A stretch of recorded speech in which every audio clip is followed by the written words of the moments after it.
Hi all, welcome.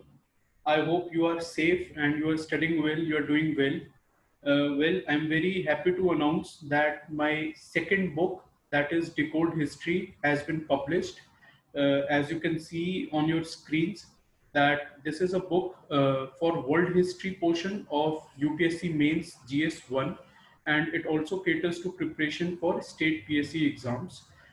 This is the first edition of the book, and very important announcement that some of the proceeds of the royalty would go towards a donation to Bharat Ke Veer Fund. As you can see that this book covers everything from world history perspective, that is from scientific revolution to collapse of USSR. So it is a one-stop solution in itself, and you do not have to uh, look for another material if you are reading this book. Plus, I have tried my best to make this book GS oriented and not plain world history theme. So what I have done is that I have included 57 diagrams. I have made sample questions, around 55 sample questions. I have included tables which you can directly learn and reproduce in your answers, and that will definitely give you that X factor that examiner is looking for. Plus, various history toppers, at least four or five of them, have solved previous year questions of history mains GS1, that is world history questions. So I'll say that this is a first of its kind exam oriented book. There was huge lack of exam oriented and concise yet comprehensive material as far as world history is concerned. People were reading optional books, they were reading coaching materials, they were reading from n number of sources, but then finally there is a here is a one-stop solution where you can find everything that you need to know with respect to world history. uh, this is the index of the book. I don't think I need to discuss it in detail. Those who want to read it in detail, they can pause the video for next few seconds, and then they can go through the index. There are total 9 chapters, and as you will be able to see, every topic that is related to world history is covered in the book. This is the preface. Well, again, as I said, the idea is that world history portion does not has huge marking, huge weightage as far as GS1 is concerned.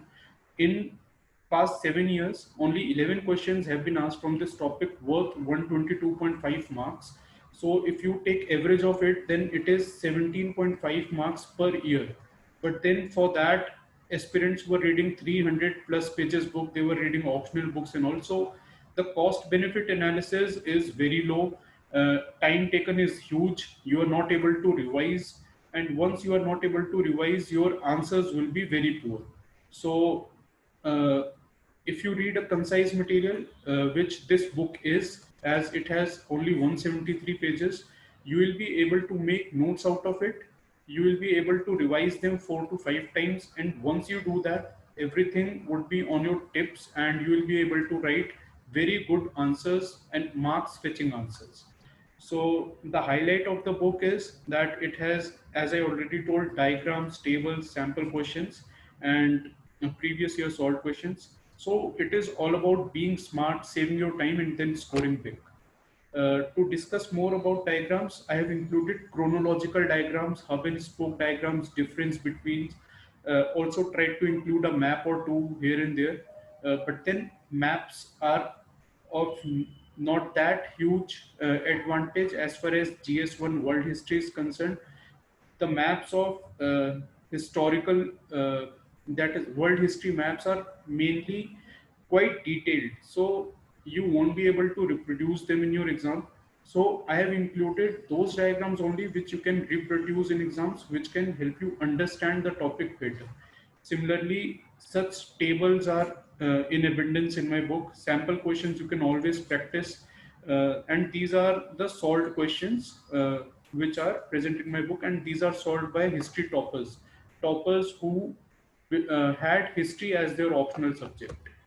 Again, so the book is structured in headings and subheadings and in form of bullets. Now why I've done is, this is because in GS you have to write answer in points, you have to write answers in headings. So if your material is structured that way and you have revised it multiple times, it will become very easy for you to reproduce that material as your answer. So if you are reading something in form of points, headings, in form of tables, in form of diagrams, then you'll definitely write that. So this is the way the book has been structured.